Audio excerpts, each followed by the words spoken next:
Bienvenue dans la salle de conférence de la bibliothèque de l'Alcazar. Nous accueillons ce soir une nouvelle rencontre du cycle Éthique, Culture et Santé, qui a été construite en partenariat avec l'Assistance publique des hôpitaux de Marseille, l'espace de réflexion Éthique PACA Corse et le festival Photo Marseille 2023, autour du travail photographique d'Antoine Agata. Je vous souhaite à toutes et à tous une belle rencontre.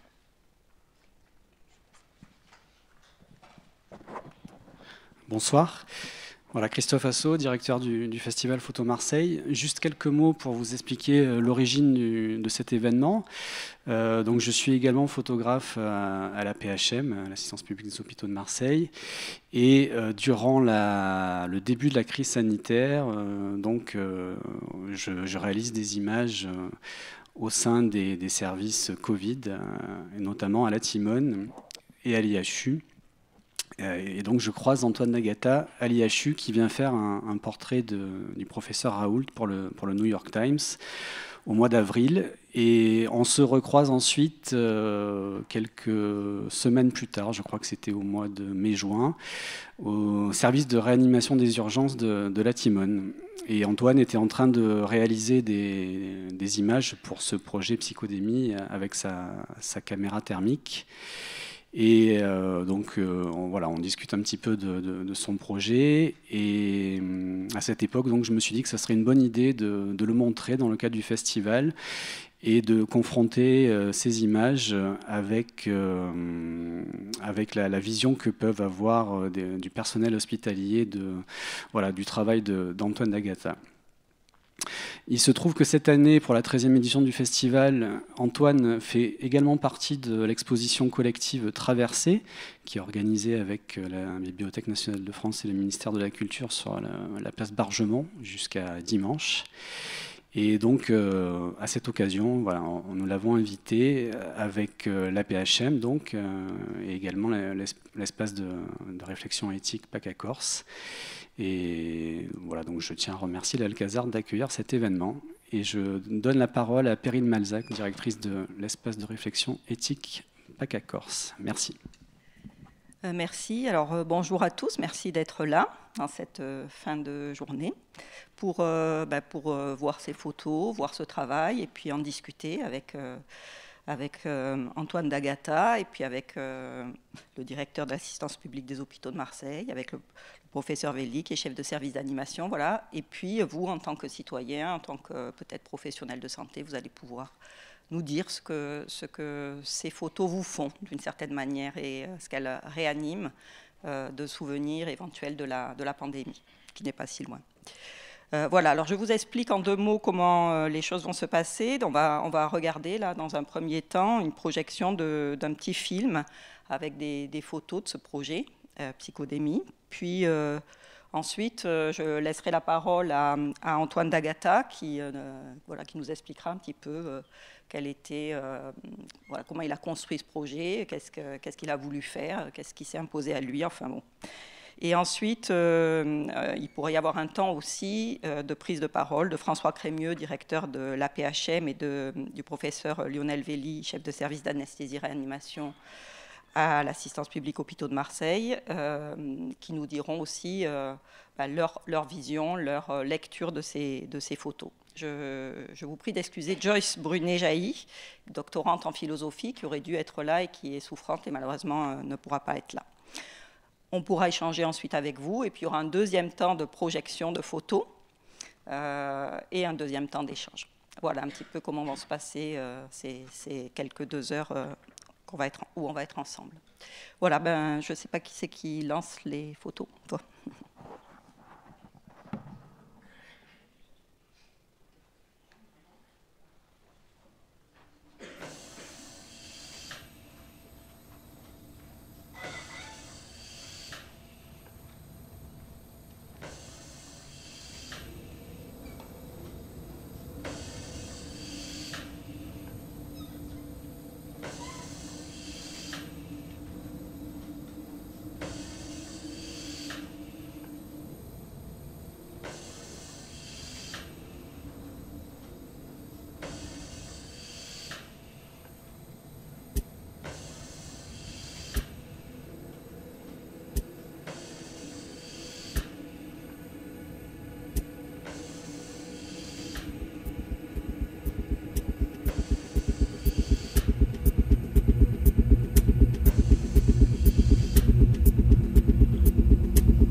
Bonsoir.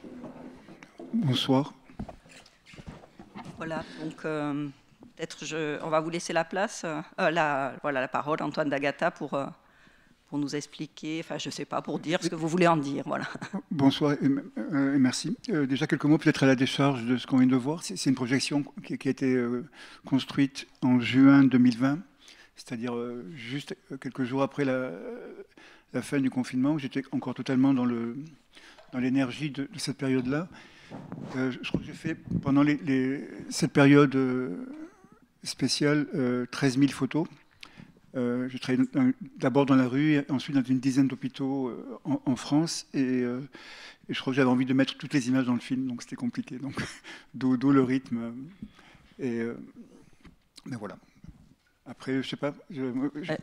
Peut-être si vous pouviez nous dire comment vous êtes rentré dans ce projet. Enfin voilà, qu'est-ce qui s'est passé en mars. Je ne suis pas rentré dedans, je suis plus tombé dedans. Donc, voilà. Je rentrais du Mexique à l'époque.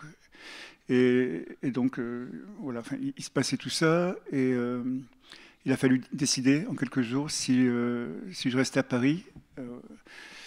Et le seul endroit, c'était les bureaux de l'agence qui étaient vides, de l'agence avec laquelle je travaille. Et donc, j'ai décidé de rester dans les locaux et de documenter l'événement. Et le problème, c'est qu'il n'y avait rien à voir. C'est-à-dire que même si tout le monde n'avait que ça en tête, c'était quelque chose d'invisible, d'intangible. Et je me suis demandé, je me suis pas mal posé la question avant de qu'est-ce que j'allais photographier. Et cet appareil, c'est quelque chose que j'avais utilisé quelques années auparavant à Hiroshima. J'avais fait un travail là-bas. Il fallait rendre compte du passé, de ce qui s'était passé, tout en photographiant la ville contemporaine. Et donc j'avais utilisé cet appareil pour rendre compte de choses comme ça qui sont difficiles à raconter. Et je me suis dit que c'était peut-être la manière de le faire. Et pendant une quinzaine de jours, j'ai travaillé dans la rue, dans les rues de Paris, qui étaient vides. Et c'était une expérience. Enfin, je l'ai vécu un peu comme un privilège. C'était étrange de dire ça, mais en tout cas, cette possibilité que j'avais même si j'ai pas de papier officiel, que je me suis fait pas mal arrêter par la police, mais cette possibilité de posséder la ville dans sa physicalité, c'était très fort. Mais bien sûr, j'avais envie de rentrer à l'hôpital. Donc c'était un peu compliqué au début. J'ai mis une quinzaine de jours avant de rentrer dans le premier hôpital. Et à partir de ce moment-là, parce que les images étaient à la fois picturales, on va dire, et qu'en même temps, elles protégeaient les spectateurs de pas mal de choses. Et les personnages aussi, c'est-à-dire tout ce qui était un peu... les identités, tous les détails un peu sordides, un peu scabreux, un peu durs, enfin tout ça passait après, et ce qui restait, c'était un peu l'essence de quelque chose, quoi.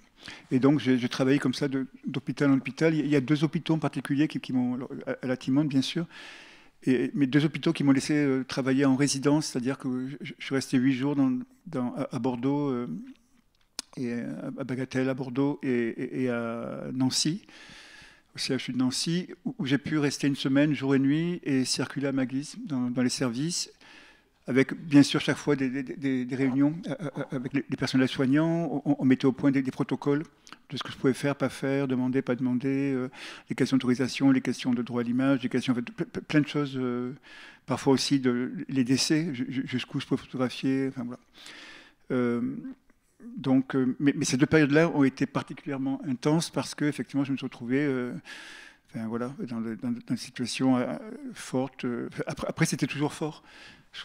Ce que je peux dire aussi, c'est que le privilège que j'ai ressenti dans la rue, en fait, parce que les rues étaient désertes, au bout d'un moment, ça commençait à tourner quand même.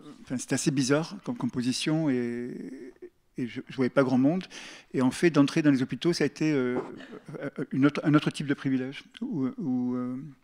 D'une part, en termes de communication, parce que je pouvais enfin parler à quelqu'un. Dans la rue, quand je m'approchais de quelqu'un pour le photographier, ils partaient en courant, les gens, parce qu'ils n'avaient pas très confiance. À l'époque, les premières semaines, il n'y avait pas de masque. Il y avait une rupture de... Et donc, je me promenais comme ça. Et Donc oui, dans les hôpitaux, tout à coup, je parlais aux gens, on me parlait, et surtout, les gens, contrairement à moi et contrairement à ce que je voyais, ils étaient utiles. C'est-à-dire que tout le monde faisait quelque chose d'essentiel, d'important, d'urgent, de vital. Alors que moi, tout le temps, pendant ces mois, je me suis posé la question de quelle était la pertinence, l'utilité de ce que je faisais. Là, pour le coup, tout le monde avait un rôle particulier, et ce rôle, il était essentiel à la survie de beaucoup de gens. Et quand les gens ne survivaient pas, il était essentiel à l'accompagnement dans la mort de pas mal de gens. Donc voilà, pour résumer, ça a été très intense, très étrange. Et ce qui est bizarre, pour conclure, peut-être, c'est comme dans les situations de guerre, en fait, quand on connaît des villes qui sont sous couvre-feu pendant la guerre, et on crée comme ça un lien physique vital avec un espace, et que la vie normale reprend. En fait, on a la nostalgie pas de la violence, mais de cette intimité physique avec une ville, avec le vide, avec que des personnages dont les destins sont au-delà de l'ordinaire. Et là, je crois que j'ai mis pas mal de temps à me récupérer après, à réaccepter une certaine normalité, quand la vie redevient normale. Donc voilà, pour moi, c'était une parenthèse très forte, pour tout le monde, je pense, mais je l'ai vécu de manière... voilà, très... Merci. Juste peut-être une question supplémentaire. L'appareil, donc c'est un appareil thermique, c'est ça? Comment oui, c'est un tout petit truc, c'est thermique. Il y a eu des moments de grande solitude parce que les professionnels de la santé, le service hospitalier avec qui je travaillais, étaient au courant de ce que je faisais. Parfois, d'autres personnes arrivaient et l'appareil est minuscule, c'est comme un téléphone, et donc on a ça dans le... Et quand certains docteurs ou infirmiers rentraient et me voyaient faire des photos au téléphone en pleine opération, parfois on me regardait j'ai eu le droit à des regards noirs très marqués. Mais non, c'est quelque chose de très petit, de très simple. Il n'y a aucun travail sur les images, c'est-à-dire qu'en fait, il n'y a aucune post-production, rien. Les images sont... Mais c'est ce qui est... J'ai fait 2 grandes installations, chacune avec 1100 images c'est des compositions qui ont été construites au Mexique, et où chaque image est isolée. Et en fait, j'en parlais quelqu'un tout à l'heure, les images ont été encadrées dans des cadres qui servent pour les ex-voto d'habitude, c'est-à-dire que les gens viennent dans les églises pour demander des choses.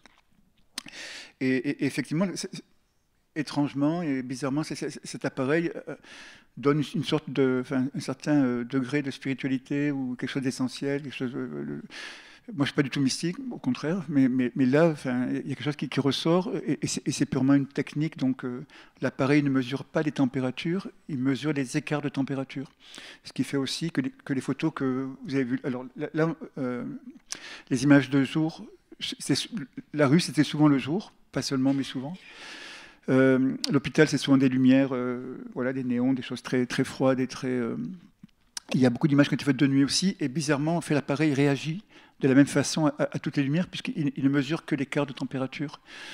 Donc en fait, tout est cohérent, d'une certaine manière, tout se rejoint. Ça crée une sorte d'univers à part où tout est... Alors qu'on a une multitude de situations, de lumière, de températures différentes, mais voilà, ça donne à la fois une homogénéité et à la fois une profondeur à tout ça. Très bien, merci. Je vais peut-être donner la parole à Lionel Velli pour...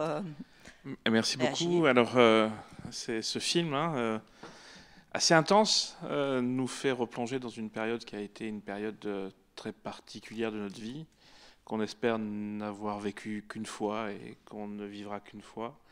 Mais les photos traduisent bien le plongeon dans l'inconnu aussi, qui était le nôtre en tant que soignants. Il ne faut pas croire qu'on était des super-héros et on avait quelque chose qui arrivait avec une grande part de mystère, de par le pays d'origine, où il y avait très peu de communication, une part de mystère où on voyait les soignants mourir, aussi bien en Chine qu'en Italie, qui a été le premier pays européen à être pris. Et on a vu cet afflux du virus arriver chez nous, sans pouvoir rien y faire.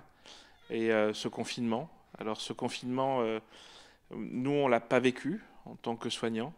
Ça a été transparent pour nous. Ça a dû être terrible pour la population, mais en même temps, nous, c'était assez simple. Alors comme vous, on se faisait arrêter la nuit quand on revenait à 21h30 dans les rues. Alors on avait les papiers, là pour le coup, nous. Mais c'est vrai que ce moment a été particulier. Alors ce qui est très très bien retraduit par cette caméra thermique, c'est l'intensité de la maladie avec ce caractère rouge vif du patient par rapport à ces soignants qui sont un peu froids, parce que malheureusement couverts d'habits de protection, de la visière au masque, avec ce masque canard qu'on voit sur toutes les photos, hein, qui nous coupe du virus et qui est notre principale protection. On est vraiment dans une phase où on a quelque chose qu'on ne connaît pas et on est les acteurs du film d'action avec cette nouvelle maladie émergente à haut risque. Personne n'avait imaginé le rhume qui tue. C'est-à-dire que le Covid a un pourcentage de mortalité, je parle des premiers variants, hein. Maintenant c'est une autre maladie. Mais sur les premiers variants, le variant chinois puis le delta et l'alpha, on était sur des virus qui avaient un faible pourcentage de mortalité, mais une contagiosité du rhume, donc énormément de personnes qui allaient en être victimes. Et cette caméra thermique, elle est terrible, puisqu'on voit à la fin du film cette image du corps froid du patient mort. Et je crois que c'est, pour moi, dans ma carrière, probablement le pire des moments qu'on a eu à gérer, parce qu'on a toujours eu, en tant que soignant, la nécessité de pouvoir offrir à nos patients le fait d'être accompagnés dans les derniers instants. Et là, c'est des gens qui sont morts seuls. Seuls, et les seules personnes avec qui ils étaient, c'était le personnel soignant. Et j'espère qu'on n'aura plus jamais à revivre ça. Et la deuxième vague, on a tout fait pour plus que ça arrive. Ça a été vraiment pour nous, soignants, quelque chose de très, très, très difficile de voir ces personnes mourir, avec beaucoup de personnes qui mouraient, hein, de voir que, en fait, malheureusement, il n'y avait aucun traitement qui marchait. 90% de nos patients avaient eu de la chloroquine avant, et clairement, ça ne marchait pas.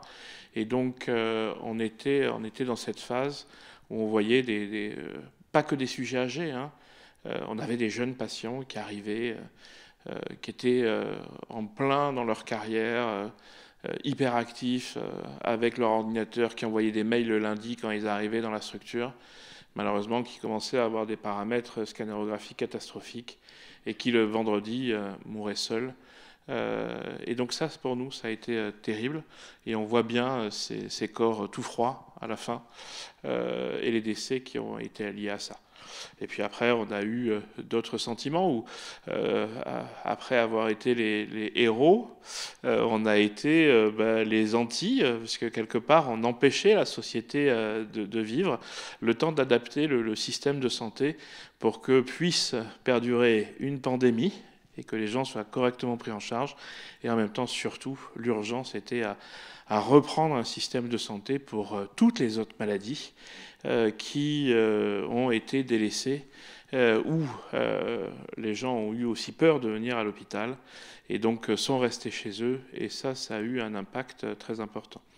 En tout cas, oui, c'est vraiment pour moi, en revoyant ce film, c'est le plongeon dans l'inconnu qui a été le départ de cette maladie. Et puis après, un système qui s'est habitué et adapté à un virus qu'on a su combattre grâce à la vaccination et su combattre également en ayant moins de protection, mais les bonnes protections. Merci. François Crémieux, votre première réaction ? Merci beaucoup pour l'invitation et la projection et la rencontre, puisqu'on n'a pas eu l'occasion. Moi, juste pour dire où j'étais à l'époque, donc je n'étais pas à Marseille, mais à Paris, et finalement loin de ces images-là, puisque j'étais responsable de la gestion de la crise à l'assistance publique des hôpitaux de Paris, mais dans la direction, enfin, au sein du bâtiment de la direction générale, plutôt loin des hôpitaux, et donc je suis allé souvent dans les hôpitaux, mais mais j'y suis allé souvent, j'y ai pas travaillé non-stop pendant toute cette période-là. Je voudrais d'abord saluer le travail d'artistes. Moi, j'étais assez étonné depuis la fin de la crise de voir le peu de travaux d'artistes et de créateurs qu'on a eu depuis le Covid. Moi, je m'étais dit, pendant le Covid, ils sont tous chez eux. Je parle des artistes, des écrivains, des cinéastes, des compositeurs, des musiciens, des photographes, etc. Et donc, je m'attendais à une déferlante de travaux sur le sujet à l'issue de la crise. Et étonnamment, ce n'est pas le cas du tout. Alors, probablement parce qu'une bonne partie de ces artistes ont travaillé sur d'autres sujets pendant qu'ils étaient confinés et qu'ils avaient du temps. Peut-être parce qu'il faut un peu de temps, et que d'ailleurs on ne se voit jamais qu'aujourd'hui, et qu'il faut attendre encore un peu pour voir ces travaux arriver. Mais si vous regardez par exemple dans le champ du cinéma, la crise a suscité énormément de films sur l'hôpital et sur la santé, pratiquement aucun sur le Covid. Et pourtant, il y avait des choses à raconter, des choses à dire. Il se trouve que j'ai organisé la projection il y a 8 jours d'un film qui s'appelle Les Murs de Bergame, justement sur le confinement à Bergame en Italie au début de la crise, mais c'est un peu une exception. Et globalement, il y a eu peu de travaux. Et même chose, autant on a été abreuvé d'images pendant toute cette période-là, et notamment d'images de presse. Et finalement, il y a assez peu de travaux construits, structurés, réfléchis de la part de photographes. On aurait pu imaginer que les rentrées littéraires 2021, 22, 23 soient même chose, prises par de la littérature issue du Covid. Et même chose, peut-être que c'est qu'il faut encore un peu laisser encore un peu de temps aux écrivains, mais pour l'instant, ce n'est pas le cas.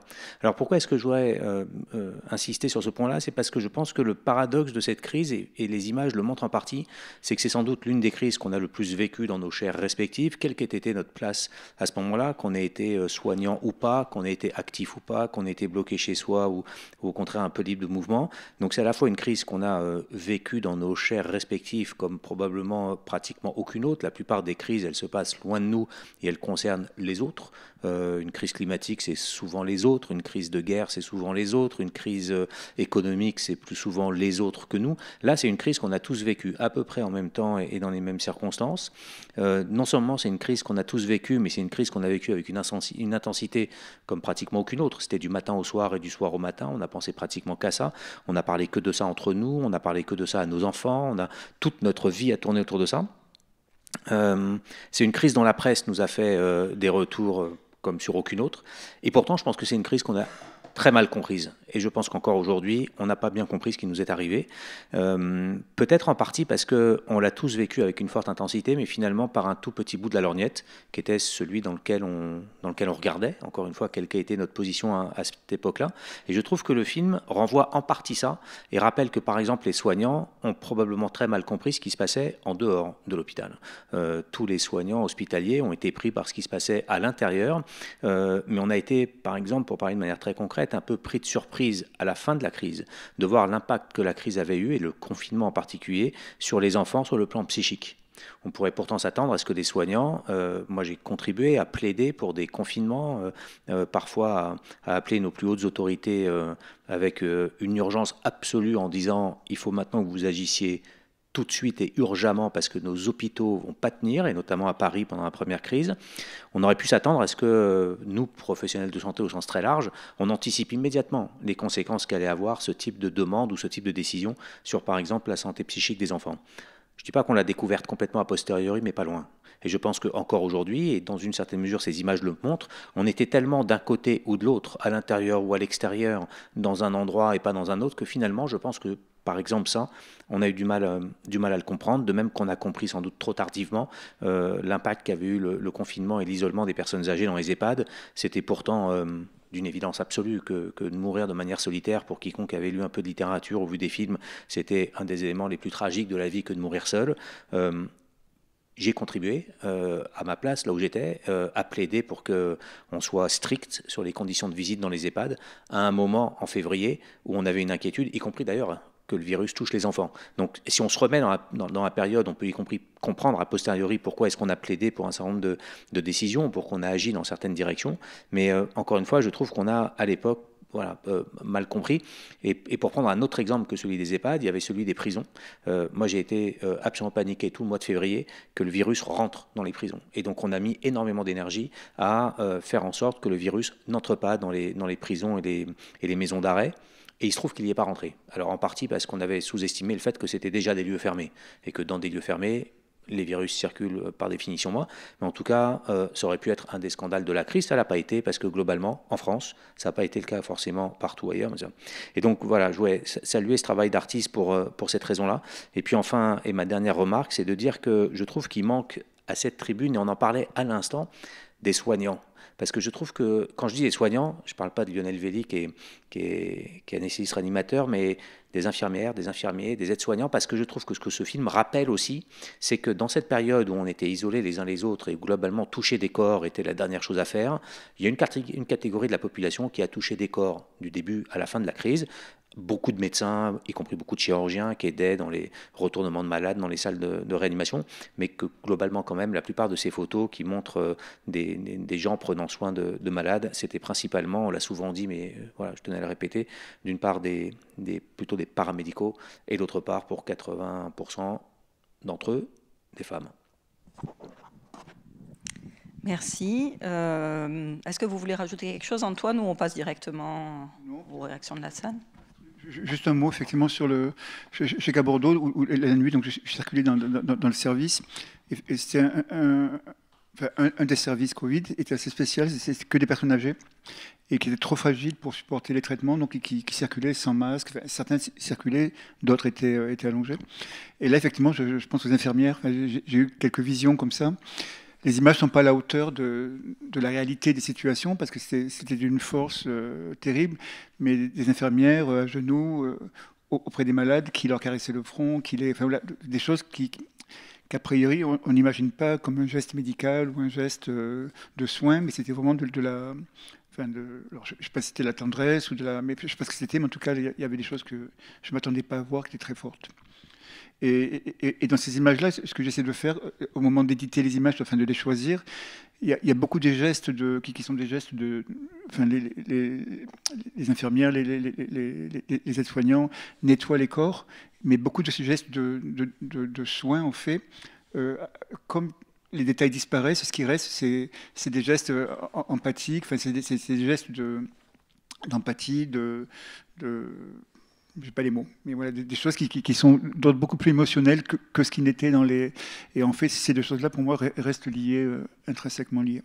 Moi, je pense que l'une des raisons, mais c'est que le rapport tactile au corps est devenu un quasi-monopole des soignants. C'est-à-dire qu'on est dans une société aujourd'hui où je perçois, mais c'est éminemment discutable, mais où, y compris dans nos rapports familiaux, intimes, etc., je pense qu'on a plutôt, peut-être je me trompe et qu'on pourra être en désaccord, mais... le rapport tactile, c'est plutôt été en diminuant de génération en génération, et on est dans des sociétés occidentales qui globalement le sont, je crois, plutôt peu qu'ailleurs d'ailleurs, et plutôt moins, sauf dans les hôpitaux où au contraire on retrouve un rapport tactile qui va parfois jusqu'à déranger un peu celui ou celle qui se retrouve à être patient, et qui à un moment retrouve ce rapport avec l'autre, qui va se remettre à vous toucher, à vous masser, à prendre soin de vous par les mains. Et je trouve que de nouveau les photos effectivement renvoient ça avec des gestes amples de gens qui se prennent dans les bras, etc. C'est quand même des gestes assez peu fréquents en dehors de ces circonstances-là. Alors, est-ce que dans la salle, oui, madame, il y a un micro baladeur, on va vous le laisser. Bonsoir, je suis là un peu par hasard, je ne connais pas du tout, je suis ni soignante ni photographe, et je découvre avec beaucoup de plaisir le travail photographique, là. Et je trouve que, je ne sais pas si ça a été retravaillé ou pas, les images, non? Mais du coup, moi, je pense, je trouve ça beau, quoi. Pour moi, c'est plus comme des tableaux. Enfin, ça me fait penser à la peinture, ça me fait penser à la chorégraphie. Enfin, c'est très chorégraphique ce que vous faites là. Enfin, ce qui émerge de votre travail. Et du coup, pour moi, c'est un bel hommage au corps médical, au corps soignant. Et je vois de la joie, je ne vois pas de quelque chose de noir. Je m'attendais à du noir et blanc, je ne sais pas pourquoi. Et là, de la couleur, du feu, quelque chose de très solaire, quoi. Et bravo, moi ça me touche beaucoup. Et du coup, moi, ce qui m'interpelle, c'est quelle est la raison, votre motivation d'aller à l'hôpital? Parce que là, ce qu'on voit, c'est l'urgence qui est bien montrée par le montage, le rythme du film. On sent cette effervescence, cette urgence, ce côté, la vie est en jeu. Est-ce que c'était ça que vous vouliez montrer ou... Pour résumer, on va dire, parce que je pense que la question pourrait entraîner beaucoup de... je crois que dans ma pratique en général, j'ai toujours tenté de regarder là où personne ne regarde, ou d'aller là où personne ne va. Alors ça a l'air peut-être étrange, mais il y a beaucoup comme ça d'angles morts dans la société qui ne sont pas documentés, ou qui sont regardés toujours sous les mêmes angles humanitaires ou humanistes, et j'essaie de dégager d'autres perspectives. Donc, même si je ne savais pas au moment... Enfin, ce qui m'a conduit le premier jour à continuer, c'était d'abord la peur, l'incertitude, on ne savait pas ce que c'était, on ne savait pas... donc il y avait quelque chose à affronter, déjà par principe. Et ensuite, dès que j'ai commencé dans la rue, là, on a surtout vu les photos d'hôpital. Dans la rue, c'est autre chose. J'ai beaucoup travaillé sur le vide, mais aussi sur toutes les populations marginalisées qui étaient dans la rue, c'est-à-dire que j'ai beaucoup travaillé avec les SDF. Je suis allé 3 fois dans l'Essonne, photographier des refuges de migrants, de réfugiés qui étaient complètement abandonnés, qui avaient du mal à être alimentés, à être ravitaillés. Donc, je voulais vraiment montrer un peu aussi ceux qui n'étaient pas chez eux, qui n'avaient pas un chez-soi pour s'y réfugier. Et donc, c'est une partie importante du travail aussi. Mais effectivement, d'où la citation de Cézanne au début, effectivement, une fois dans le feu de l'action à l'hôpital, ce que je voulais montrer, c'était cette humanité qui se dépatouillait comme elle pouvait pour aider ceux qui étaient là donc effectivement le travail, je pense qu'il a bizarrement, et c'est comme ça que je l'ai vécu aussi. Moi, j'ai vécu de manière assez étrange, psychotique, la rue vide, parce que la ville vide. Et récemment, on est retourné j'ai marché 200 km en fait, pendant ces 2 mois, dans les rues de Paris. On a recréé les petits paramètres, les petits... Et donc j'ai vécu ça de manière assez sombre. Par contre, j'ai vécu l'hôpital de manière assez euphorique, j'étais assez subjugué par l'effort surhumain, tout ce que je voyais. Donc étrangement, c'est comme ça que j'ai vécu. Mais peut-être que... Est-ce que quelqu'un d'autre veut s'exprimer? Merci. Une question ou une remarque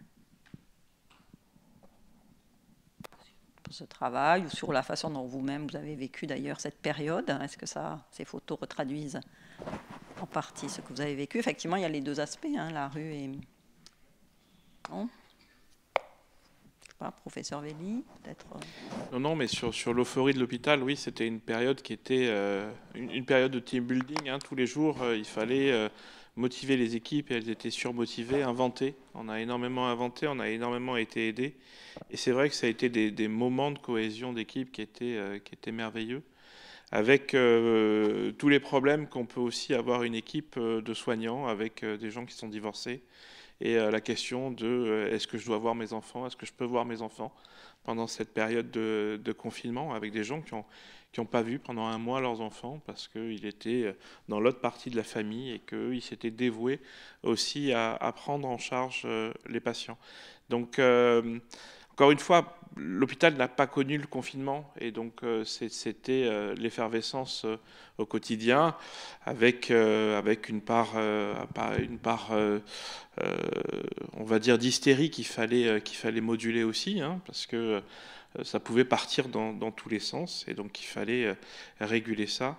Mais je trouve les photos traduisent bien aussi une période où, en fait, quand on regarde bien ces photos, on voit que tous ces patients, ou en tout cas beaucoup d'entre eux, sont attachés à une chose qui est la sonde d'intubation et le tuyau du respirateur. Et ça, c'était plus du tout la même chose après pour les autres vagues, parce qu'on avait quand même des consignes nationales qui nous disaient qu'il ne fallait pas faire d'aérosol, il ne fallait pas mettre des débits d'oxygène trop élevés, sinon on allait pulvériser le virus dans toute la pièce. Et ces croyances, en fait, elles sont assez vite tombées. Et ces croyances nous imposaient d'intuber très très rapidement les patients dès qu'ils désaturaient. C'est pour ça qu'on voit un nombre très très important dans vos photos de patients qui étaient accrochés à ce tuyau du respirateur et qu'on n'a plus vu, ou moins vu en tout cas, sur les autres phases de la pandémie, parce qu'on arrivait à passer sans l'intubation chez nombreux de ces patients. Oui, il y a 2 mains qui se sont levées. Merci. Vous avez fait un retour un peu sur les soignants, donc des fois les réunions que vous avez fait ou les regards noirs auxquels vous avez pu être confrontés. Mais du coup, au niveau des patients, comment elle se passait un peu la relation? Est-ce que vous avez eu des retours sur le fait d'être photographié? Est-ce que certains ont vu les photos que vous avez fait par la suite en sortant de l'hôpital? Non. On a envoyé des livres au service qui nous avait permis de travailler. Je sais que certains patients m'ont contacté directement, mais pas que j'avais photographié, enfin, mais qui avaient entendu parler du travail et qui voulaient le livre, qui tenaient spécifiquement qui à l'époque était épuisé. C'était très compliqué aussi avec beaucoup des patients étaient inconscients. Donc, en fait, la plupart des discussions se faisaient avec les soignants, pas avec les patients.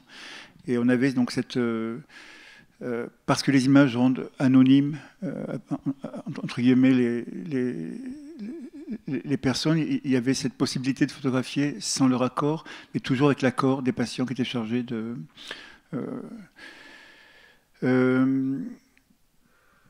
J'ai eu quelques rapports très beaux avec certains patients qui étaient conscients et enfin, 2 en particulier qui doutaient fortement de l'utilité de ce que je faisais, mais qui avec bienveillance voulaient bien me faire confiance, et voilà, mais ils étaient assez sceptiques sur l'utilité.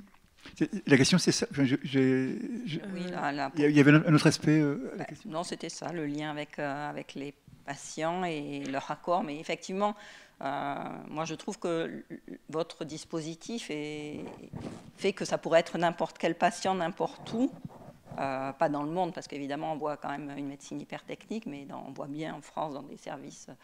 Et pareil pour les soignants, il y a ce côté qui permet finalement de pouvoir se projeter dans ces personnes-là. Oui, et pareil après... dans la rue, c'est presque les rues dans lesquelles on a été, même si on ne les reconnaît pas.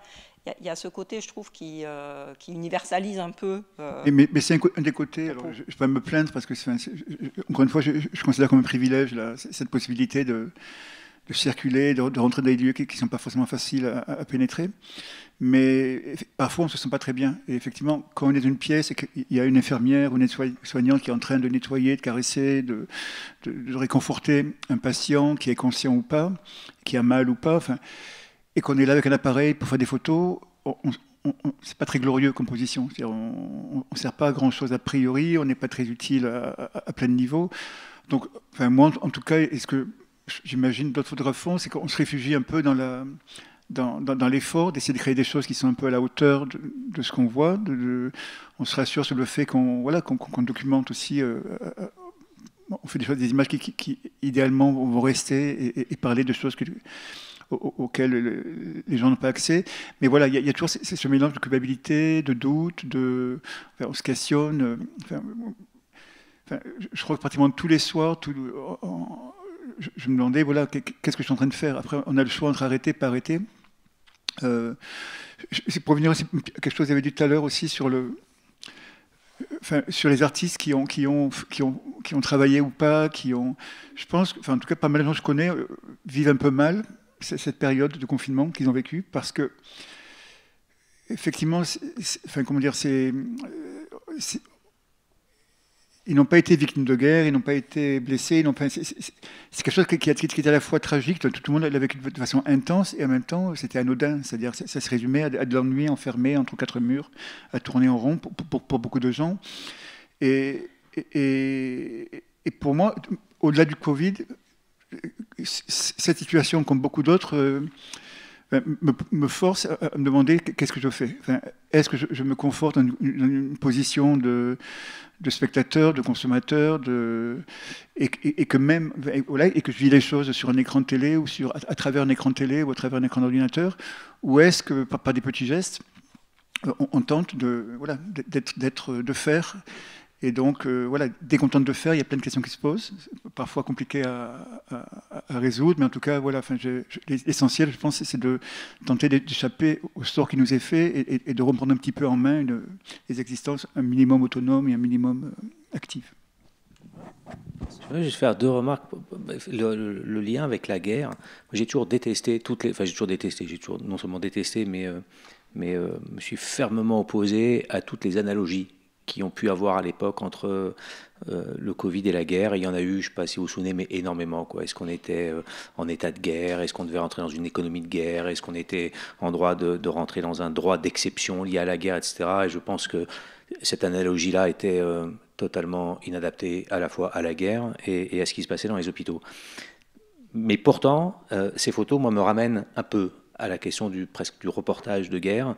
D'une part parce que, pour une raison très technique, c'est que je trouve que ce sont des images, alors je ne sais pas si ça vous inspire la même analogie que moi, mais les lunettes thermiques ou les jumelles thermiques, d'abord on les voit parfois dans les films de guerre, et d'autre part, dans une autre vie, moi j'ai passé beaucoup de temps en haut d'un mirador avec des jumelles thermiques à surveiller ce qui se passait alentour, et ça donne des images un peu similaires à celle-ci, c'est-à-dire qu'on ne voit rien sauf des taches de chaleur, et donc, voilà. Mais c'est des images que vous avez les uns et les autres souvent vues dans des films de guerre où ces lunettes-là sont représentées. Et puis la deuxième chose, je trouve, c'est qu'il y a un peu une démarche, en fait, je voudrais faire sous forme de question, c'est y a-t-il ou pas une démarche qui pourrait ressembler à celle effectivement du reporter de guerre qui se retrouve dans une situation dans laquelle vous parliez tout à l'heure des villes en situation de couvre-feu, mais finalement vous allez à des endroits qui étaient, si ce n'est interdit, en tout cas protégés, un peu isolés, et le travail à ce moment-là non plus de l'artiste, mais du reporter, c'est bien d'aller documenter là où c'est pas autorisé. Mais ma deuxième remarque, c'est qu'en tirant un tout petit peu le fil par rapport à ce que vous disiez, madame, tout à l'heure, c'est à chaque fois qu'un artiste travaille à l'hôpital, se pose la question du consentement. Est-ce que les patients consentaient ou non? Est-ce que ça a été un sujet, une difficulté de ça? En tant que directeur d'hôpital, je suis souvent amené à devoir donner des autorisations et à dire, voilà, on vous autorise ou pas. Et j'ai 2 règles totalement contradictoires ou contraires. La première, c'est quand c'est une demande qui vient de la presse, c'est d'être extrêmement parcimonieux, de faire extrêmement attention, de donner des autorisations qui sont extrêmement cadrées dans le temps, donc quelques heures ou quelques jours, ou dans l'espace, dans tel service mais pas dans tel autre. Je vérifie avec le chef de service que voilà, le journaliste va être accueilli, etc. Parce qu'on a une difficulté avec la presse qui est une vraie question de confiance, pas forcément avec celui ou celle qui tient la caméra, mais avec ce qui va être fait des images, dont on sait qu'elles vont être utilisées de manière incontrôlée et par celui qui les prend et par ceux qui sont sur ces images. Et quand on fait à chaque fois signer des consentements, en fait, on apprend au fur et à mesure que le consentement n'est pas là pour protéger le malade. Il est là pour protéger la production. C'est-à-dire que quand vous signez un consentement, c'est comme vos contrats d'assurance, quand on vous filme, la seule chose que vous faites, vous n'êtes aucunement protégé, d'ailleurs vous n'avez aucune idée de ce que l'image va devenir. Par contre, vous protégez celui qui a pris l'image, qui ne pourra pas, qui est sûr que vous ne pourrez pas vous retourner contre lui ou contre elle pour porter plainte. Donc vis-à-vis de la presse, j'ai cette précaution-là. Vis-à-vis des artistes, je n'ai aucune précaution. Et je considère au contraire que dès lors qu'on est dans une démarche artistique, ma seule et unique règle, c'est si l'équipe soignante vous accepte, vous êtes le bienvenu à l'hôpital. Et j'ai confiance dans le fait que l'équipe soignante sera la garante du fait que les patients seront respectés. Peut-être qu'un jour je me tromperai et on tombera sur une équipe soignante qui déconnera complètement, mais ça ne m'est jamais arrivé dans le passé, jusqu'à des images de plein jour, etc. Et ça pourrait donner un jour un débat entre nous, dans le cadre des réflexions éthiques, sur consentement du patient et travail artistique. À quel moment est-ce que le travail artistique doit ou pas être limité par le fait que les patients donnent ou non leur consentement? Est-ce qu'on peut autoriser quelqu'un à aller faire des photographies dans une morgue et à photographier des morts? Si on répond non à cette question, on est un peu ennuyé sur les traces qu'on va laisser et sur ce qu'on contraint du travail artistique. Mais répondre oui ne suffit pas. On ne peut pas accepter qu'une fois mort, le consentement du patient n'existe plus. Et donc là, par exemple, la question des responsables des chambres mortuaires est un élément important. Si eux sont d'accord, alors en tout cas, ça modère un peu la situation. Mais je trouve que c'est un sujet qui se pose à chaque fois que le cinéma, en particulier, ou la photo, traite de l'hôpital. Alors, je crois qu'il y a une autre question ou réaction. Oui, alors moi, c'est pas forcément une question. Moi, je suis étudiante en infirmière en 3e année, donc je suis une post-Covid. J'ai vécu le Covid confiné comme la majorité de la population en France. Et cette exposition aujourd'hui est très intéressante en étant dans le métier. À l'école, il y a un ouvrage avec beaucoup de photos pendant le Covid sur la Timone et Nord, puisque moi je suis à Nord. Et la différence est importante entre ces photos-là et les photos dans cet ouvrage. L'impact n'est pas le même. Et je trouve ce travail fabuleux. Je trouve dommage, je ne sais pas s'il y a beaucoup d'étudiants infirmiers ce soir, mais je trouve que post-Covid, c'est très intéressant pour comprendre. Moi, dans mes stages, j'ai rencontré beaucoup d'infirmiers, ceux qui ont formé des vraies équipes pendant le Covid et ceux que ça a fait fuir. Donc, je trouvais que c'était intéressant de le voir de ce côté-là. Voilà, merci. Merci. Moi, je voudrais juste compléter effectivement l'ouvrage qui a été fait avec de nombreuses photos avec les photographes de la PHM. C'est vrai que c'est un ouvrage qui est un ouvrage de témoignages pour montrer que tous les maillons de la chaîne ont été vraiment indispensables dans la prise en charge. De l'aide-soignante à l'employé et à la logistique, tous ces maillons-là ont dû adapter leur travail. Les photos qu'on voit là, effectivement, j'ai beaucoup aimé le terme d'universel. C'est-à-dire que moi, vous me montrez une photo de Bordeaux, de Nancy ou de Marseille, je sais exactement où a été prise la photo. Là, j'étais dans l'incapacité de savoir dans quelle réanimation. Et la seule chose qu'on voyait, c'était le patient et les soignants. Et on effaçait tout le reste. Et je pense que c'est vraiment la force aussi de ces images-là qui donnent un caractère universel. Et elles auraient pu être prises au Brésil. Je donne une parenthèse rapide. Le travail a été montré au Brésil aussi, mais 2 fois en Chine. Et c'était incroyable de voir des Chinois qui pouvaient, qui avaient envie de... Voilà, intéressant de voir. Ah oui, c'est tout le monde peut s'approprier ces images parce que le traitement thermique fait qu'elles sont universelles et qu'on est tous centrés sur le patient. Oui, ça a été dur pour les infirmières, en particulier pour les élèves infirmiers qui ont été confrontés très très rapidement à des choses dures, plus dures que dans d'autres pathologies et qui sont arrivées très vite. Malheureusement, encore une fois, ces décès pour lesquels on ne pouvait rien faire sur la première vague, seuls, où en fait on prenait le rôle de la famille. Et c'est pour ça qu'il y avait beaucoup de compassion et on entourait beaucoup les patients sur leur fin de vie. Ça a été vraiment très très très dur pour les équipes. Alors il y a une autre question au fond, monsieur. Monsieur Antoine D'Agata, je tiens à vous féliciter sur ce projet que vous avez réalisé. C'est une expérience audiovisuelle agréable à voir. Et je voulais justement vous demander sur la technique de la réalisation de ce documentaire et comment c'était possible pour vous pour réaliser la synchronisation entre l'image et le son avec certaines percussions. Oui. Le son est totalement indépendant de l'image. Donc, le son, il y a quelques bruits qui ont été intégrés, qui ont été enregistrés pendant les prises de vue, mais le son est surtout... le montage a été fait quelques semaines après la dernière prise de vue. Et donc, c'est un montage classique de cinéma, on va dire, où il y a un son et une image indépendante. Il n'y a pas de lien direct entre le son et l'image. D'accord, parce que visuellement, il y avait une synchronisation que j'ai sentie à un moment. Ah, pardon, vous voulez dire entre le rythme de la... Oui, il y avait quand même une synchronisation entre le rythme et l'apparition. Excusez-moi, je pensais que... Non, absolument.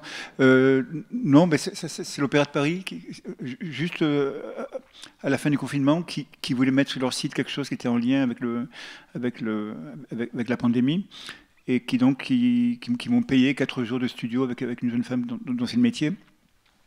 Et comme je disais tout à l'heure, je voulais mettre un maximum d'images pour rendre compte de l'impossibilité, des mesures de cette situation, de cette épidémie. Et donc, on a peu à peu, on est arrivé à ce triptyque avec des rythmes différents pour intégrer beaucoup d'images. Et effectivement, techniquement, sur la table de montage, c'est assez facile, entre guillemets, de faire correspondre les images qui défilent avec le rythme des... Donc voilà, c'est la technique pure de montage. D'accord. Le documentaire avait un peu l'air d'être...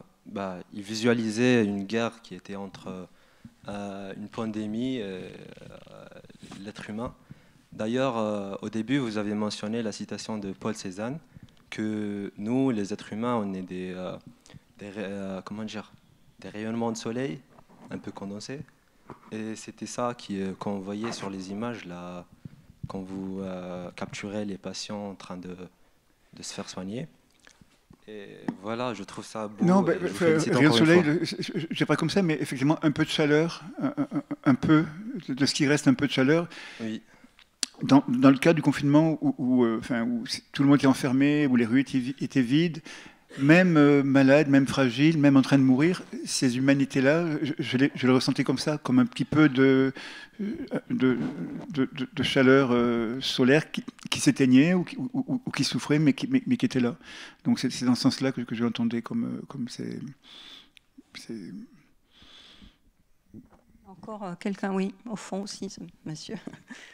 Bonsoir, oui, bravo pour le travail et pour donc de l'artiste et des soignants.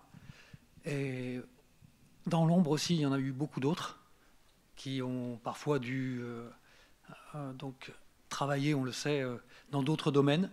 Et donc un petit clin d'œil aussi à tous ces gens-là qui méritent aussi d'être salués et qui sont invisibilisés parfois et qui, par la force des choses, se retrouvent à changer de travail, passer de l'art à l'enseignement ou de l'art je sais pas moi, à bien d'autres territoires au quotidien.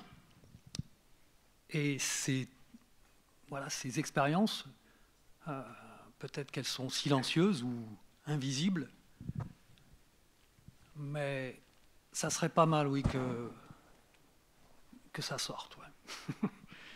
Parce qu'on en voit davantage. En tout cas, c'est une belle initiative que Antoine Nagata a pris. Je suis bien d'accord. Dans les deux livres, d'ailleurs, je crois qu'il y a une série d'images normales, avec un appareil normal que j'ai fait juste quelques jours avant le début du confinement, où justement je photographiais à ce moment-là les différents acteurs, on va dire.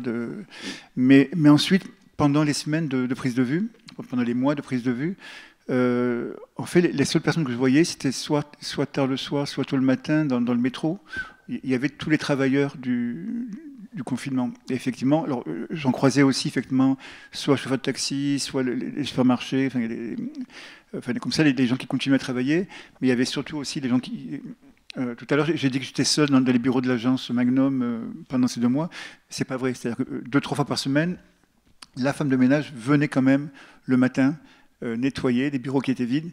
Mais donc, et c'était incroyable. Alors que le monde semble s'arrêter, il y avait des hommes et des femmes comme ça qui, tous les matins à 6 heures, continuaient, à la fois obligés et à la fois, je ne sais pas si c'était volontaire ou pas, en tout cas, ils l'ont fait. Et j'ai bien conscience qu'il y a bien d'autres personnes qui ont... Alors, on pourrait entrer là-dedans, je pourrais énumérer aussi, mais voilà. Moi, je voulais vous demander, ou peut-être aussi aux autres personnes, donc le livre, il s'appelle Psychodémie. C'est un mot que vous avez trouvé, inventé. Et qu'est-ce que vous vouliez mettre aussi derrière ce terme-là? Peut-être parce que, à bon escient, on a beaucoup parlé de l'aspect médical et scientifique des choses. Moi, ce qui m'a quand même pas mal... chamboulé aussi, c'est la peur dans laquelle on a vécu. La communauté a vécu comme ça, dans une peur parfois incontrôlée, parfois irraisonnée, parfois... mais je trouve que c'était intéressant. Et aussi de voir quelles ont été les réactions politiques, de la part des gouvernements, de la part... J'ai voyagé pendant le Covid. je suis allé voir ailleurs ce qui se passait. J'étais au Mexique, j'étais en Ukraine, j'étais en différents endroits. Et il y avait aussi, voilà, ça m'intéressait de voir aussi comment politiquement les gouvernements utilisaient enfin voilà, c'est une autre discussion, mais voilà, ça m'intéressait aussi. Donc pour moi, psychodémie, ça évoquait un petit peu cette dimension un peu sociale, politique, voilà, autour. Après, je suis pas sûr que. J'avais compris que psychodémie était une contraction psychose et épidémie, mais j'ai trouvé une autre contraction en voyant le film et non pas en regardant le film. C'est que je trouve qu'il y a un côté psychédélique dans votre film. Et voilà, je m'étais dit c'était peut-être ça aussi, psyché et épidémie. Il y a une autre, quelqu'un qui voulait parler? Oui, madame, au fond. Bonsoir. Je ne suis pas sûre d'avoir bien compris l'intervention juste avant, donc je voulais savoir si, comme ce n'était pas M. Crémieux, je crois, à l'époque, vous avez tourné ce reportage, est-ce que vous avez pu vraiment tout montrer de ce que vous avez pu photographier? Est-ce qu'il n'y a eu aucun tabou? Est-ce que... le monsieur, je crois, disait qu'en effet, M. Crémieux était étonné qu'il n'y ait pas plus de reportages que ça et tout. Je pense qu'il y a dû en avoir, mais comme c'est un sujet assez tabou, peut-être que ça n'a pas pu sortir. Donc je voulais savoir si vous avez été libre de tous vos mouvements. Est-ce que vous avez pu vraiment tout montrer? Alors, différents points rapidement. Enfin, premièrement, je n'ai jamais considéré ça comme du reportage. Enfin, j'étais toujours clair avec les hôpitaux, avec les... Je demandais parce que je ne pouvais pas prétendre documenter, enfin, je ne pouvais pas arriver en disant voilà, il est important de garder une trace de ce qui se passe, parce que j'avais conscience que les images étaient tellement extrêmes qu'elles ne pouvaient pas prétendre montrer ou démontrer. Donc c'était juste interpréter, travailler à ce lieu-là et à cette date-là, mais sans la prétention qu'on était donc pour moi, ce n'est pas du reportage. Ensuite, chaque fois, dans tous les hôpitaux, j'ai d'abord parlé avec les services de communication, ensuite les équipes médicales, et toujours avec les équipes au complet, c'est-à-dire chaque fois, chef de service, avec les gens, pour que tout le monde comprenne les enjeux, qu'est-ce qu'on voyait, qu'est-ce qu'on ne voyait pas, qu'est-ce que je pouvais faire ou pas. Il y a eu... Voilà, les seuls cas où on m'a mis des limites, on va dire, c'était dans le cas de décès. C'est-à-dire que même anonyme, même... il y a des hôpitaux où je ne pouvais pas photographier voilà, les gens après le moment du décès, parce que je comprenais tout à fait que ce qui n'était pas le cas au Brésil, par exemple. Et à Nancy, je travaillais à la morgue de patients qui étaient morts du Covid. Donc à part ça, non, il n'y a pas eu de limite, mais je crois surtout parce que, effectivement, à cause de la nature même des images, il y a des scènes que moi je trouvais très dures, mais que les infirmières et les aides-soignants vivent tous les jours, mais de nettoyage des corps, de choses de sang, d'expression, des choses très, très dures, mais qui disparaissent à l'image ici. Ici, il ne reste que l'essence des gestes, on va dire, et des corps. Et donc, les images sont beaucoup moins dures, il me semble, que ce que ne peut être des images classiques qui montreraient la dureté.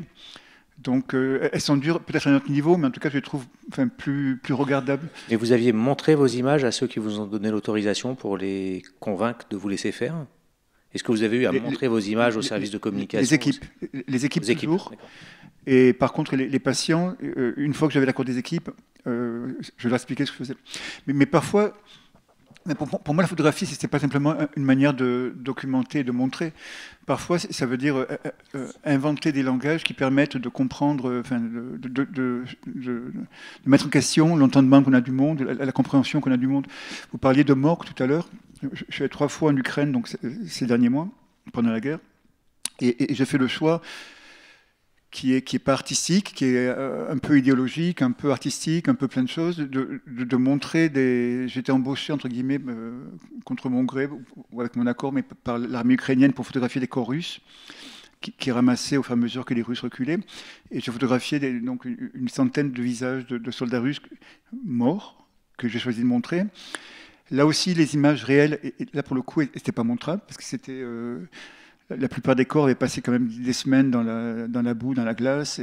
Et donc j'ai fait le choix de mettre les images en négatif, de leur enlever un peu de réalité pour que ça devienne regardable et en même temps utile. C'est-à-dire utile dans le sens où ça parle de la mort, ça parle de la guerre, ça parle de la violence, ça parle de plein de choses, sans être... ça touche pas à l'abstraction, mais à la stylisation ou à l'essentialisation. Donc voilà, pour moi, la photographie inclut aussi cette capacité de mettre en question l'image telle qu'on l'aperçoit, telle qu'on la comprend. Désolé, je réponds un peu dans tous les sens. Mais... Est-ce qu'il y a d'autres personnes qui ont envie? Moi, je voulais revenir sur la période. En fait, pendant la période, il y avait un besoin urgent aussi de pouvoir témoigner de ce qui se passait à l'hôpital. Il n'y avait pas de tabou. Hein, on peut, sur le côté presse, hein, on avait une presse qui n'était pas une presse qui allait chercher le scoop absolu. On avait une presse qui voulait aussi témoigner de l'instant présent. Et contrairement, on va dire, au quotidien, où une presse à l'hôpital, parfois, ça peut aller chercher une fuite d'eau dans un endroit. Là, on avait une presse qui essayait de montrer la réalité de l'hôpital et de ce qui se passait et comment l'hôpital se réorganisait. Et ça a été un travail commun avec eux. Véritablement. Après, il y a eu une presse qui était une presse de studio de télé avec des gens qui passaient des après-midi entières à témoigner sur des choses qu'ils ne voyaient pas et qui n'étaient pas de leur spécialité et qui a fait beaucoup de mal sur la vision de la médecine, sur la vision de la maladie, avec beaucoup de choses fausses qui ont été dites, où on a mis la discussion de comptoir à la télé et avec tous les Français confinés, ce qui pour nous a été difficile au sein de nos hôpitaux.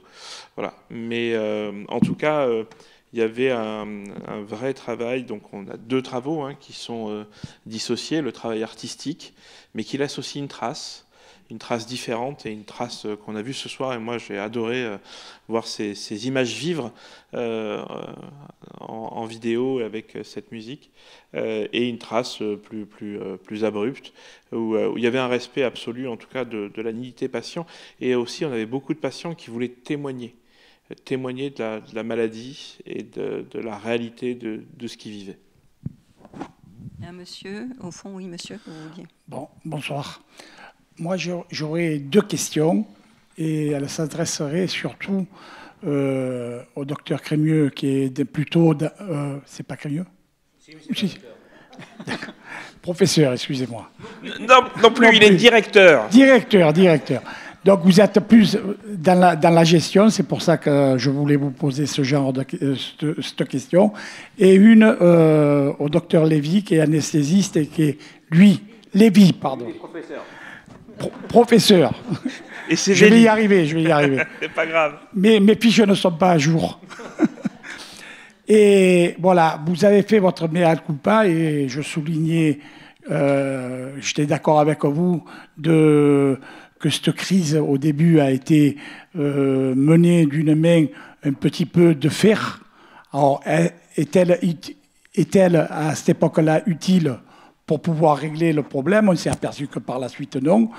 Mais est-ce que vous pensez qu'aujourd'hui, nos dirigeants, qui avaient à l'époque cité que nous étions en état de guerre, ont pris conscience que ce n'était pas comme ça qu'on devait, si demain, malheureusement, je ne souhaite pas, mais les mêmes circonstances de pandémie venaient arriver sur une autre forme de maladie, est-ce que vous pensez que l'hôpital sera capable de gérer le mal?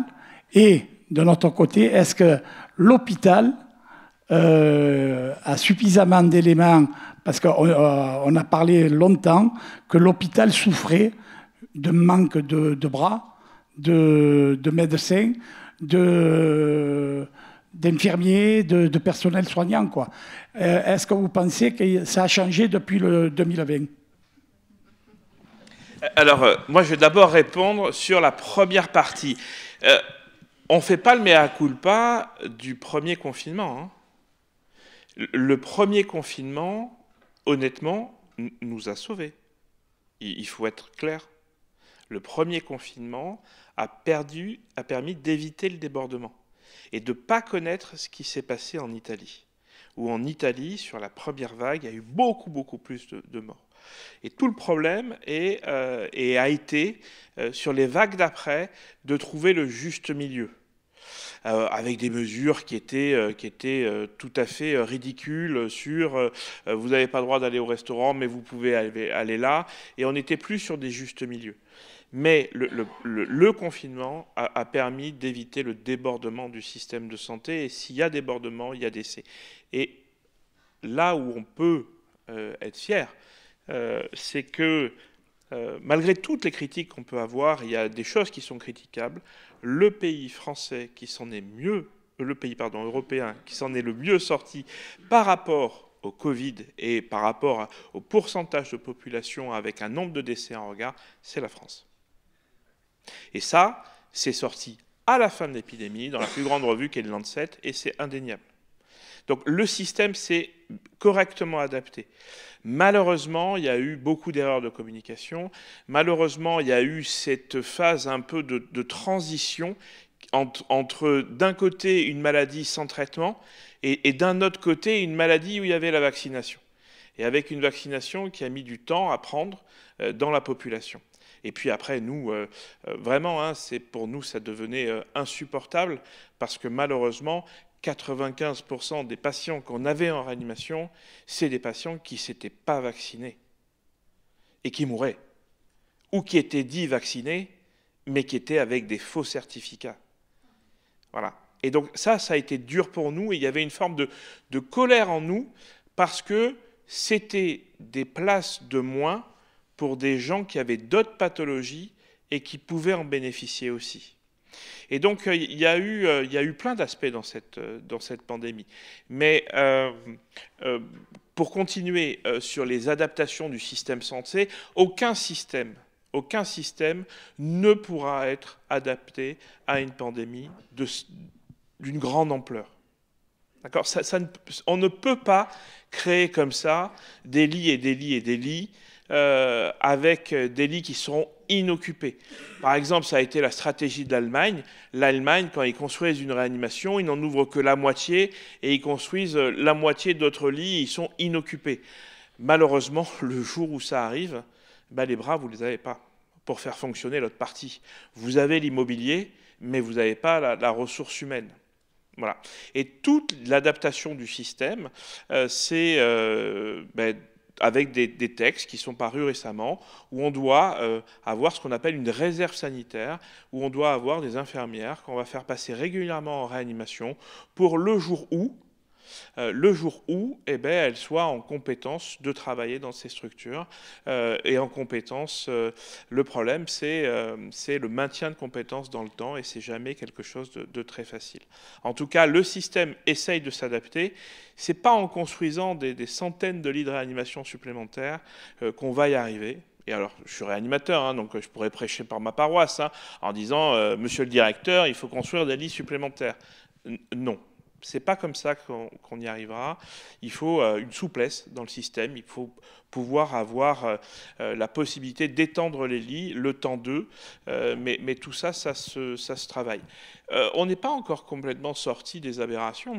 On a des mesures qui ont été prises et des mesures qui sont des mesures prises pendant le confinement sur le Covid, et en particulier sur les décès, où on est encore dans un discours schizophrénique entre des recommandations où on nous dit le corps n'est plus contagieux, et d'un autre côté, on a un texte de loi qui date de 2020 et qui nous impose des mesures de précaution et de pas de toilette rituelle, par exemple, pour les patients qui décèdent du Covid. Et donc, on n'est encore pas sorti de l'histoire et en discussion avec nos instances pour que tout ça s'accorde, et ça prend du temps. Mais en tout cas, le système de santé a survécu déjà, même si après le Covid, et ça on ne l'avait pas anticipé, on a eu une désaffection importante des hôpitaux. Alors plus en région parisienne qu'à Marseille, même si Marseille a été la ville la plus touchée par le Covid parce que la moins vaccinée de France, il faut le dire aussi.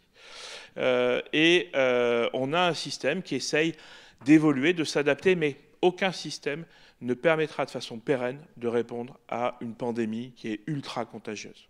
Voilà.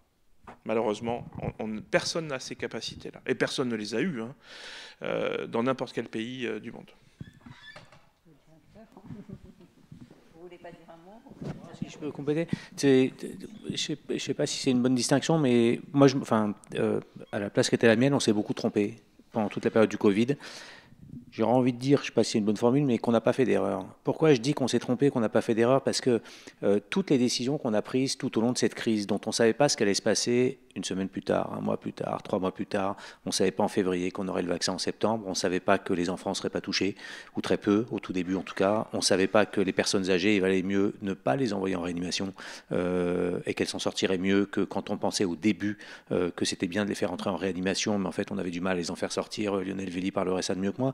Donc on a fait énormément, on s'est trompé souvent, et on s'est trompé parce qu'on était face à une maladie que juste on ne connaissait pas, et face à des enjeux technologiques, je parle par exemple du vaccin, qu'on n'a pas su anticiper. Donc on s'est souvent trompé. Mais en tout cas, de là où j'étais, on s'est trompé, on était 90 au téléphone, tous les soirs à 18h, du 20 janvier 2020 à quasiment à la fin de l'année. Et autour du téléphone, il y avait, de mon point de vue en tout cas, les meilleurs experts dans l'environnement parisien où j'étais. Et donc on s'est trompé collectivement avec les meilleurs, chacun d'entre nous étant compétent dans son domaine. Et c'est pour ça que je dis on s'est souvent trompé. Est-ce qu'on a fait des erreurs? J'en sais rien. En tout cas, si l'épidémie revenait, on se tromperait moins. Si la même épidémie revenait, on se tromperait moins. Mais si on se remet en janvier 2020, pardon, est-ce que j'ai des regrets sur des décisions prises? J'aurais, voilà, même a posteriori, je ne sais pas comment, dans la situation en question, j'aurais pu faire autrement. Par exemple, en voyant le film sur Bergame il y a 8 jours, je me suis dit, on a fait une erreur, pour le coup, qui est vraiment dommage, c'est qu'on aurait dû envoyer plusieurs professionnels français à Bergame au début du mois de février 2020, parce que je pense qu'on aurait mieux compris ce qui se passait. Et quand j'étais à Paris, on a à ce moment-là décidé, c'était trop tard pour Bergame, mais quand la deuxième grosse épidémie est arrivée à Mulhouse, là on a eu le réflexe et on a demandé à 2 réanimateurs d'aller à Mulhouse et de comprendre avec leurs yeux ce qui est en train de se passer. Et on a pris des décisions à Paris qui nous ont beaucoup aidés sur cette expérience-là. Donc voilà, je ne sais pas si c'est une distinction qui est pertinente ou pas, mais je trouve qu'il c'est pas la même chose que de se dire on s'est trompé sur un certain nombre de choses, que de se dire voilà, on a fait des erreurs au sens où elles auraient pu être presque entre guillemets intentionnelles. Et par rapport à votre deuxième question, est-ce que nos dirigeants ont compris? Je vais raconter une anecdote qui m'est racontée par un ami que j'ai hébergé à la maison il y a 2 jours. En Suède, au moment du confinement, il n'y a pas eu de confinement en Suède. Mais le gouvernement suédois a dit, s'il vous plaît, on vous demande de rester chez vous à compter de demain. Et les Suédois sont restés chez eux à compter du lendemain. En ce sens qu'il n'y a pas eu de confinement au sens réglementaire ou juridique du terme, mais il y avait un rapport à la décision, au gouvernement, au collectif, etc., qui fait que globalement les Suédois ont suivi une recommandation. Est-ce que nous, Français, à l'époque, on était capable de suivre une recommandation? Ça, je vous le dis, je suis certain que non. C'est-à-dire qu'il n'y aurait pas eu une décision de police qui nous dise « vous êtes confinés », nous ne nous serions pas laissés confiner. Est-ce qu'aujourd'hui, ça changerait? Je ne suis pas sûr. Et je ne suis pas sûr que même avec le recul de la pandémie, s'il y en avait une autre demain et si on nous disait « s'il vous plaît, restez confinés et uniquement ceux qui ont absolument besoin d'aller travailler, allez-y », je ne suis pas sûr que nous sommes collectivement capables de cette responsabilité-là pour des raisons qui sont liées à la nature de la démocratie en France et au fond au rapport entre citoyens et décideurs, etc. Et donc la question que vous posez, elle n'est pas seulement posée à nos décideurs, elle est aussi posée à chacun d'entre nous. Oui. Ce que je trouve qui est très, très réussi dans cette œuvre, c'est le contraste, le témoignage du contraste qu'il peut y avoir entre l'accompagnement donc des soignés, des gens dans l'hôpital, et la solitude des gens qui sont dans la rue, qui ont été vraiment laissés pour compte, en fait. Enfin, je ne sais pas ce que vous en dites. Oui, c'est quelque chose qui m'a beaucoup interrogé, qui m'a presque obsédé. Enfin, justement, à Paris en particulier, il y a toute la zone, il y a une zone comme ça, narcotique, on va dire, je ne sais pas comment appeler ça, qui descendait vers le centre. Plus la ville se vidait, plus les marginaux s'installer dans des zones qui habituellement sont réservées aux populations standards. Donc c'était voilà, enfin, moi en particulier, j'étais confronté à ça tout le temps. Et en parlant des marginaux, des SDF, quand je suis au Brésil, j'étais dans un hôpital public où il y avait une grande population de patients qui venaient de la rue, en fait, des gens qui étaient très marqués physiquement et tout, et je voyais avec le degré d'attention, de soins qui leur était porté, alors que ces gens qui d'habitude sont dans la rue, donc personne ne regarde. Et là, dans l'hôpital, ils avaient droit à autant, si ce n'est plus, de soins et d'égards que les patients d'origine plus moyenne. Donc voilà, oui, pour moi c'est un élément important. Et l'hôpital, je pense, c'est un des endroits où disparaissent ces différences. Moi, je voudrais poser la question peut-être un peu plus aux photographes qu'aux soignants, là, et aux deux personnes, mais je les pose quand même. Vous avez rappelé peu de létalité, beaucoup de contagiosité, mais la question pour le photographe, quand même, elle se pose de savoir la question du risque de la maladie, d'être confronté, là, comme ça, sans arrêt. On comprend davantage que les personnels soignants est obligé, par son métier, d'aller au-devant des malades. Et le photographe... Oui, mais je pense que c'est intéressant de savoir aussi comment eux se la posent. Je suis curieux aussi. Enfin, moi, en ce qui me concerne rapidement, j'ai une pratique donc, photographique qui est assez atypique. Et pour moi, je ne pense pas en termes de risque, en fait. Je ne pense pas en termes ni de force ou de... C'est-à-dire que je ne vais pas quelque part quand je pense que je contrôle la situation et que au contraire, je cherche à me mettre dans des positions de fragilité, si ce n'est de risque, mais de fragilité. Pardon. De fragilité en tout cas, parce que j'estime que c'est là que je suis le plus susceptible de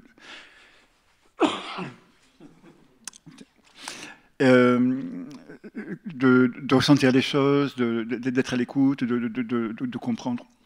Donc, dans ce cas-là, comme dans tous les cas, je vais là où je ne me sens pas forcément apte ou capable d'aller. C'est une stratégie personnelle que j'ai mais peut-être... En revanche, dans les réanimations, j'imagine que vous étiez habillé comme les soignants.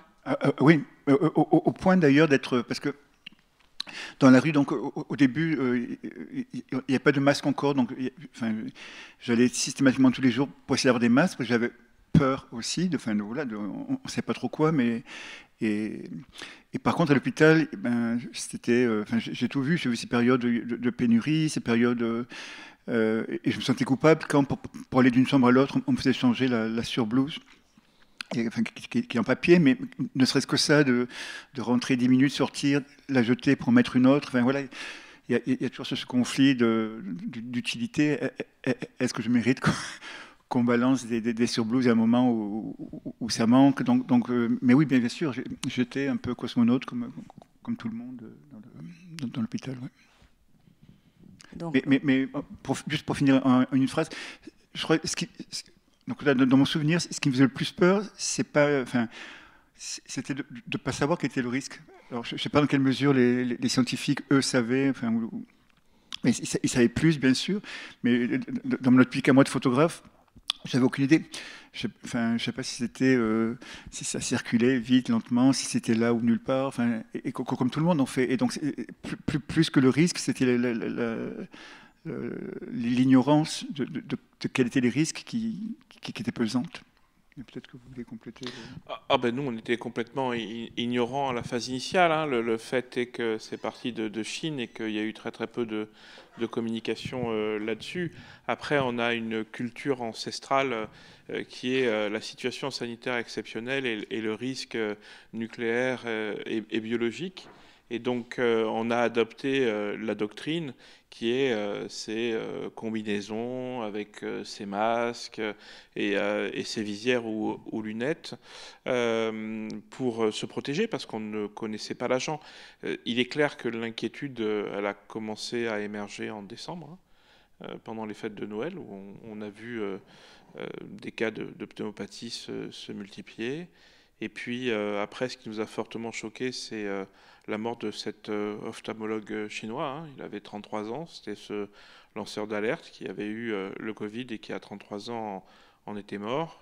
Et puis après, 2 chefs de service qu'on connaissait bien, puisqu'on faisait les congrès ensemble de réanimation respiratoire italiens qui sont morts, et un chef de service à Nancy qui était en réanimation. Et donc on savait qu'il y avait un caractère pathogène qui était complètement anormal et que malheureusement ce n'était pas que le sujet âgé. On était rassurés sur les enfants, pas au tout début mais après, parce que si vous prenez la même épidémie, mais là où les enfants avaient le même niveau de mortalité, là pour le coup, si on avait dit restez chez vous, les gens seraient restés chez eux. Hein. L'impact aurait été encore plus différent, mais heureusement, ça ne touchait pas les enfants. Et donc oui, il y avait une appréhension latente. Et tout l'enjeu était de rassurer les soignants, parce qu'avec le niveau de protection qu'on avait, on était protégés. Encore fallait-il qu'on ait des réassorts de masques. Et ça a été un peu la chose qui a été difficile, puisque tout le monde s'est mis, au niveau mondial, à acheter les mêmes choses. Et donc, on a autorisé des masques chinois, alors qu'on ne les avait jamais autorisés, et qui étaient aussi performants que les autres, mais on a fait sauter des verrous pour avoir ces masques, ces protections qui étaient indispensables. Et puis après, on a très rapidement, sur les 3 premières semaines, compris la contagiosité, le mode de transmission, et on est à réadapter vers le bas. On en rediscutait tout à l'heure, quand la première fois les photographes étaient venus, il y avait des sas d'entrée, avec des sas d'habillage et des habillages, parce que c'est la doctrine, sur un virus qui est inconnu, de mettre en place ce niveau de protection-là du personnel. Et puis après, on a été rassurés, et on a encore plus été rassurés quand la vaccination est arrivée. Alors, il y a encore une dame qui a levé la main. On arrive au bout. Je vous avais dit qu'on reverrait les photos. En fait, vous les avez vues au fur et à mesure, sauf vous qui êtes dedans, mais derrière vous. Alors, voilà, je finis avec une petite anecdote, mais le niveau en fait de connaissance et le niveau d'appréhension du caractère contagieux par voie respiratoire du virus, et de se dire que ça arrive qu'aux autres et probablement pas chez nous. Moi, je l'ai vécu lors d'une réunion à la direction générale à la PHM, où en fait, il n'y avait que les réanimateurs qui étaient arrivés à la réunion avec des masques, et tout le reste, où il y avait à peu près 50 personnes, quoi. Le coup à faire un immense cluster et à mettre à mal l'institution, en fait, il l'avait pas encore compris. Et bon, la réunion d'après, il y avait plus que des masques partout, et on avait une communication sur les masques gouvernementaux qui avait été mise en place. Mais il y avait encore cette notion de contagiosité et que le masque protège, qu'on avait perdu en fait. Et quand on revoit les images de la grippe espagnole, hein, où on voit en fait ces populations masquées, et c'était le meilleur moyen de se protéger, il avait compris. Et entre-temps, nos évolutions ont fait qu'on a oublié que le masque, c'était important. Madame, peut-être une dernière question. Oui, c'est plus une remarque, Oui. observation, mais ça peut être aussi l'objet d'une réponse. Quand on voit ces images, moi, je me pose vraiment la question de la posture du photographe. Il y a quelque chose qui est très fantomatique, en fait, dans votre regard. À la fois, on a ces corps qui sont un peu spectrales, un petit peu comme... Enfin, moi, ça me fait penser au travail de Smith, du photographe Smith, qui a un travail autour de la caméra thermique et vraiment des spectrographies. Et en regardant ces corps qui sont à la fois désincarnés et totalement incarnés par leur lumière, et je me dis, c'est fou comme la présence du photographe, elle disparaît. Et voilà, ça me frappe, là, en regardant cette série, même si on a parlé un petit peu de votre posture, comment vous vous êtes senti vraiment en tant que photographe, regardant, portraiturant ces corps. Je ne pense pas que je l'ai jamais pensé consciemment. Je ne me suis jamais posé la question vraiment de manière directe. Mais en vous écoutant, je me rends compte qu'en fait, contrairement à certaines autres situations ou travaux photographiques où ma présence, ma perspective est importante, où j'essaie de l'imposer parfois contre la volonté même, de faire violence au spectateur. Là, au contraire, je pense que, peut-être parce que l'image était tellement fragile, je voyais les images que je faisais au fur et à mesure, et on voyait les pixels, c'est-à-dire les images sont très très pauvres, donc, et je crois que j'ai tout fait pour disparaître. L'essentiel, c'était vraiment ce qui se passait entre les patients et les soignants, dans l'hôpital en tout cas.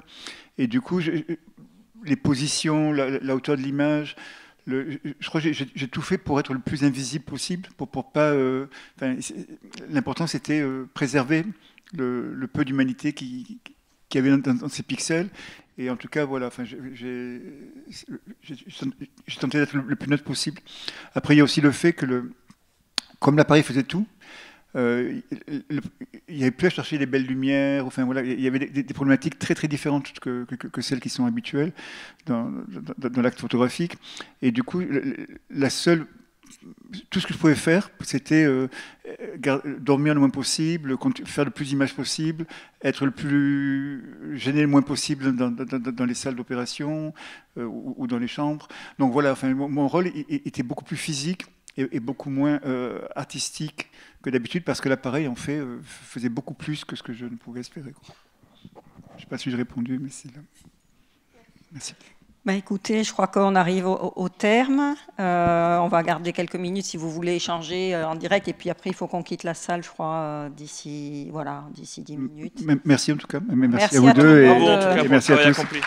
Merci à Antoine d'Agata pour ces photos. Merci à vous tous et à votre participation. Et donc, prochain rendez-vous, c'est